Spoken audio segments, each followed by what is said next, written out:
బుద్ధుని మొదటి శిష్యులు. బుద్ధుని మొదటి బోధ ధమ్మచక్కపవర్తన సూత్రం, ధర్మచక్ర పరివర్తన సూత్రం సారనాథ్లోని 5 తపస్సులకి వినిపించబడింది. ఈ 5 తపస్సులు పంచవర్గీయులు, పంచవగ్య అని పిలువబడతారు. వారు బుద్ధుని మొదటి శిష్యులు. 1. కొండన్న కౌండిన్య, బుద్ధుని బోధనను అర్థం చేసుకున్న మొదటి వ్యక్తి. బుద్ధుడు ఆయనకు 4 బృహత్తర నిజాలు, 4 నోబుల్ ట్రూత్స్ చెప్పినప్పుడు కొండన్న వాటిని అర్థం చేసుకుని మొదటి శిష్యుడిగా బుద్ధుని అనుసరించాడు. కొండన్న ఆ తరువాత ఆరహంతత్వం పొందాడు. 2. వప్ప, 3. భద్దియ, 4. మహానామ బుద్ధుని మొదటి బోధలో పాల్గొన్నారు.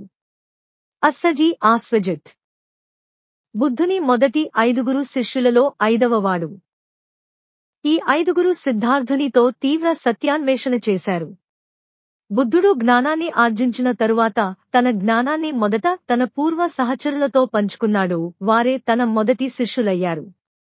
ధమ్మచక్కపవర్తన సూత్రంలో బుద్ధుడు అందించిన 4 ఉన్నత సత్యాలు మరియు ఆచ్ఛాద మార్గం వంటి ముఖ్యమైన విషయాలు ఈ సూత్రంలో ఉన్నాయి. దీనితో బుద్ధుని బోధన ప్రారంభమైంది.